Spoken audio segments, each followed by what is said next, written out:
So the question is, why am I coming out today? I mean, for a whole variety of reasons. First, I've just had a meeting with the president-elect, and I was quite impressed with how well he looks, how determined he is, to help get Cameroon back on the right track, with how much he's looking forward to being installed in office and to get to work for the Cameroonian people.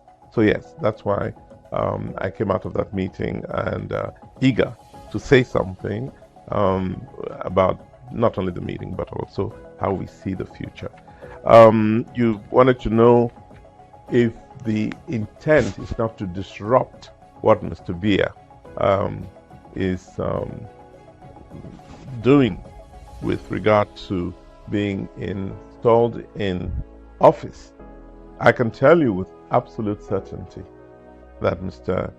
Issa Tchiroma Bakary, the president-elect, is not concerned with that. His concern now is to get Cameroon back on track. He's concerned with the obvious rupture that has to take place and the need for him to get going again, to get this country back to where it should be.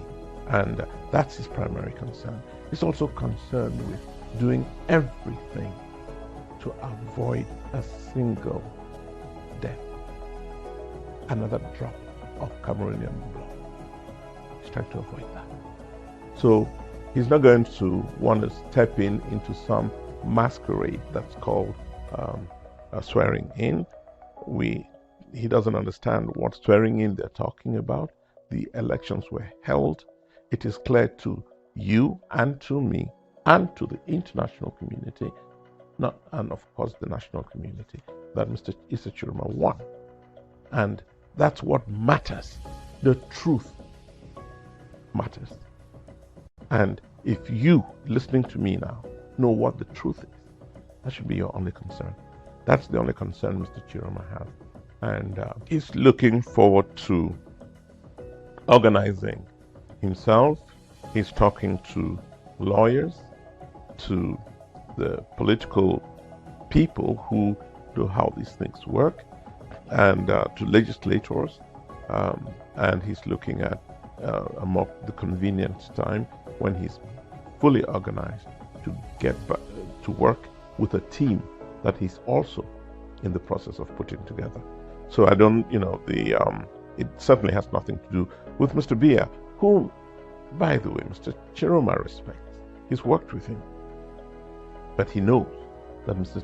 Biya's time is up. You know it, I know it, he knows it. Mr. Biya's time is up. He's had 43 years to demonstrate his love for country. Unfortunately, after those 4 decades and more, we see a country that no longer has its place within the scope of things, within the global community.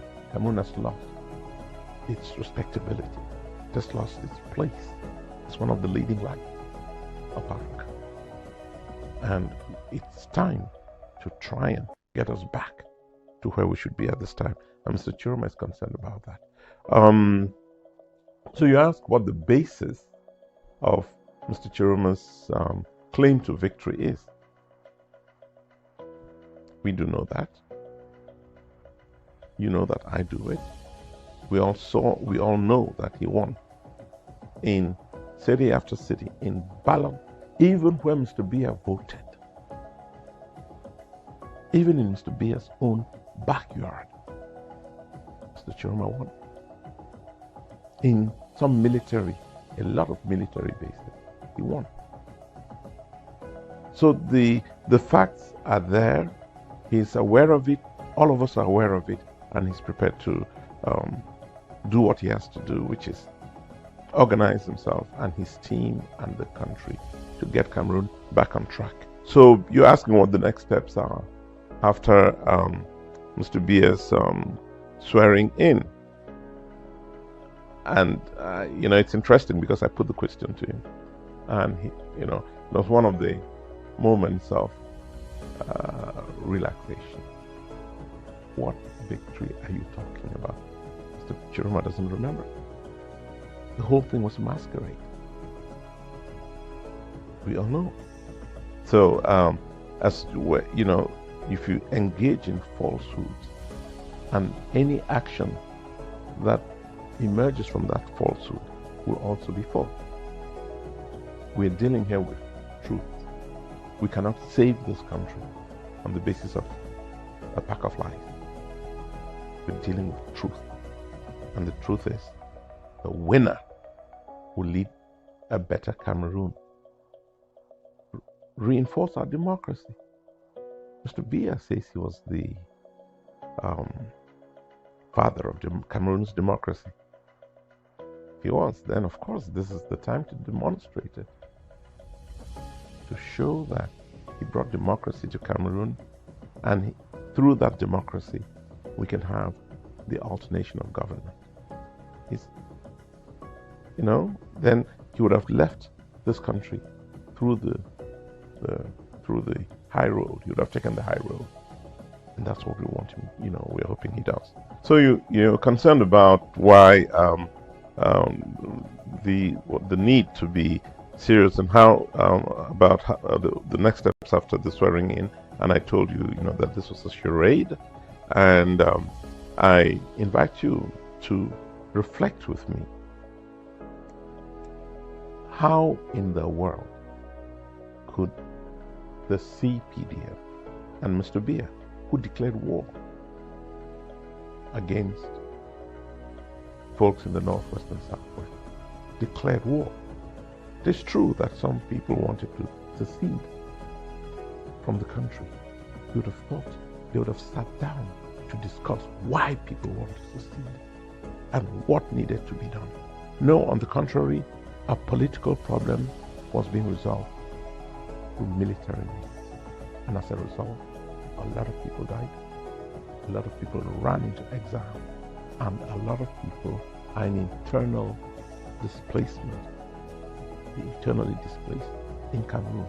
And there are millions, hundreds of thousands who left for Nigeria and other surrounding countries. That's the problem.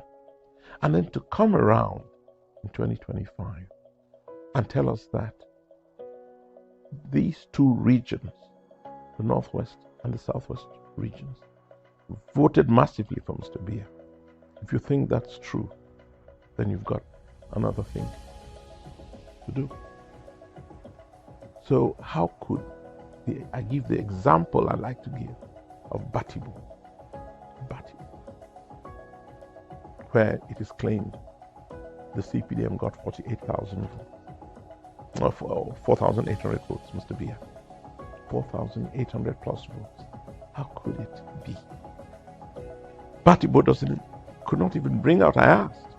They said Batibo could not even bring out, the number I was given was 200. That they can't bring out 1,000 people.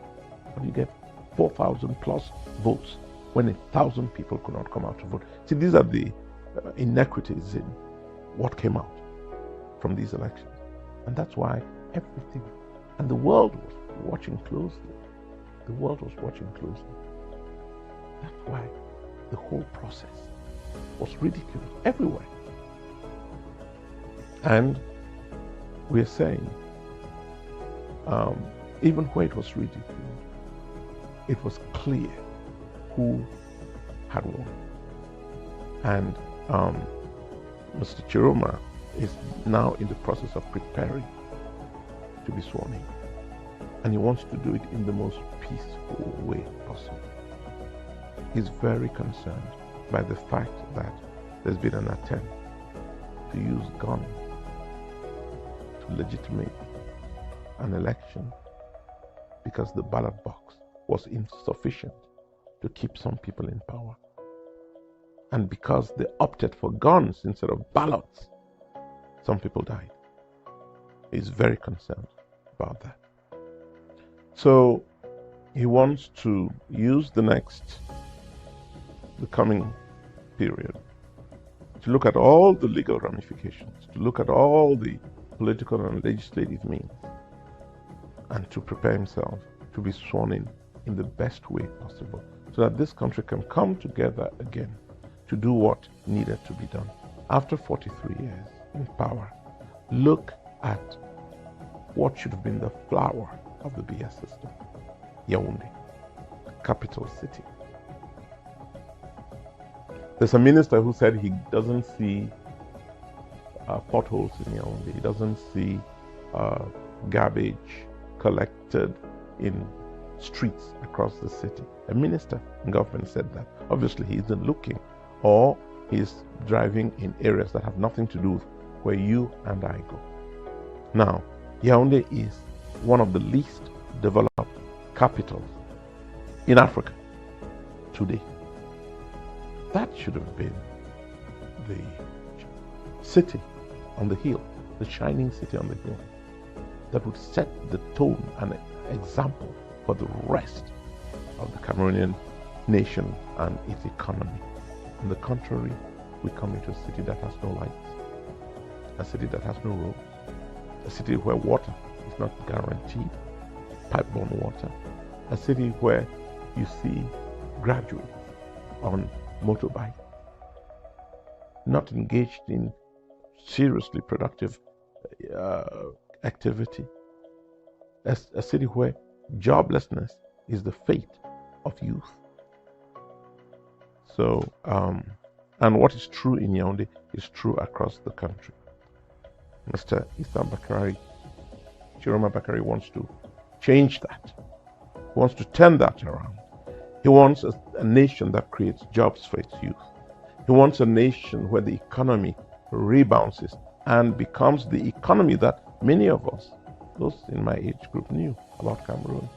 One of the fastest growing economies on the continent. It once was the case. Why? Because we've got the resources. All we need are leaders who do not think primarily about themselves, but think about the Commonwealth. Think about the global good. That's who we want. If Mr. Tchiroma comes and continues the same game, of course Cameroonians will throw him out. But he's coming to rebuild our democracy, the same democracy that Mr. Biya prides himself in having brought to Cameroon. This is the time to strengthen that democracy. The president, Mr. Biya, leaves. There's a peaceful handover, and a new government comes in with new ideas on how to rebuild the country. That's what we're talking about. So we're looking forward to this. Mr. Tchiroma is looking forward to this, and I hope that we all will live to see in a very short time the profound transformation that will take place in Cameroon. And I think with that, a new dawn would have come to the country. And I hope, he wanted me to, when we spoke, he wanted me to reassure everybody that he's strong, determined, ready to go to set the pace and the stage for a whole new Cameroon to emerge. That's why I left him very happily.